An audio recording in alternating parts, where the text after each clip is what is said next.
Hello and welcome back to Reactions by Jeff. Today I will be looking at Dimash's No, the Vocalise version from the Arnau tour earlier this year. I'm looking forward to seeing this video. I hear wonderful things about it. And again, I welcome your comments below.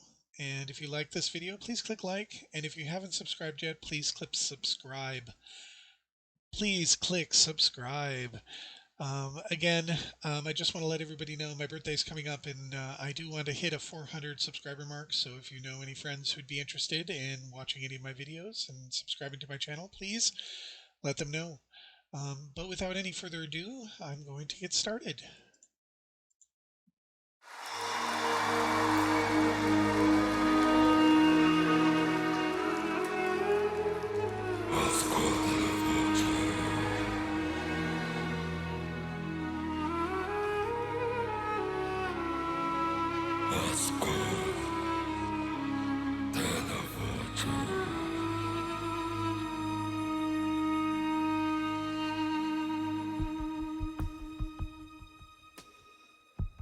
Before we get started, again, I just love the visuals and the production values, and I'm going to say this at the beginning of every video that he produces. He does amazing things with the production values, and it's something that a lot of artists seem to overlook. They don't look at how the set is designed, the lighting over here, and the waterfalls, and the way that the people are set up on the stage, in terms of just setting the mood for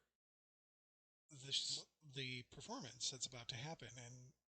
And it's just something that I've really grown to appreciate over the time. And so if I'm repeating myself, for those of you who've watched me before, I will always say this, because a lot of American and Western artists need to really start taking notice of how you put on a show.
overall, and I've said this in a lot of the other videos, is that his vocal technique gives him a presence on stage that is second to none.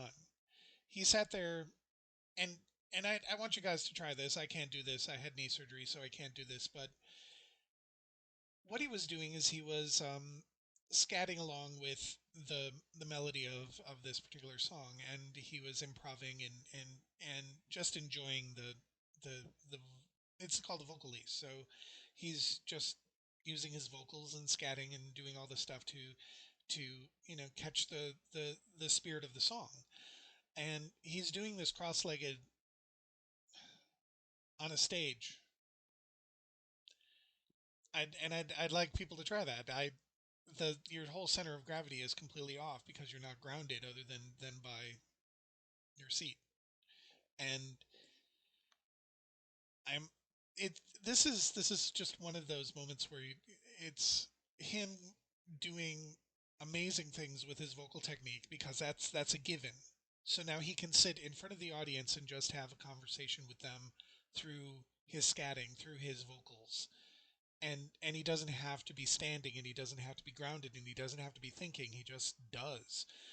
And so, again, this is one of those things where it is all about his breath control. It's all about his understanding of his instrument. It's all about his understanding of music and bringing that to his audience. So that whole orchestration and that whole use of his voice is just the thing that connects. And it's always amazing to listen to a room full of people. Now, this is a stadium full of people, enraptured to the point of silence watching him.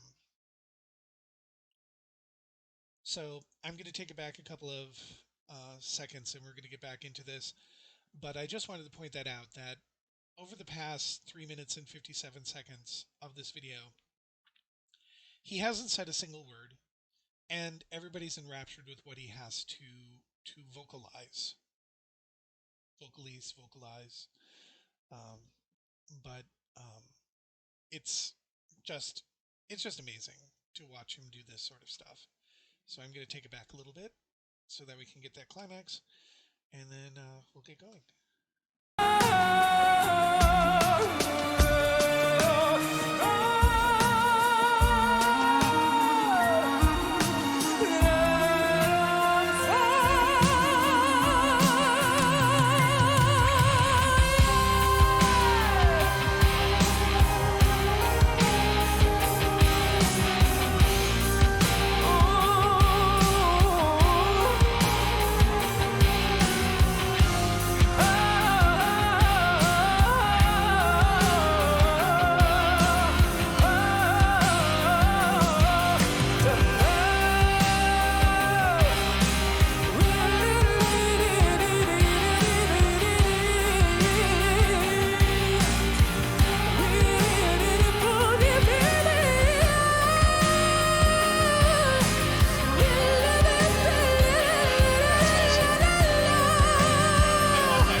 Wow. That scat section there was just amazing. The syncopation and anyway, I could blither around about that probably way too long.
he always leaves me sort of speechless, and I know I can blither on. You've seen other videos if you've watched me. I've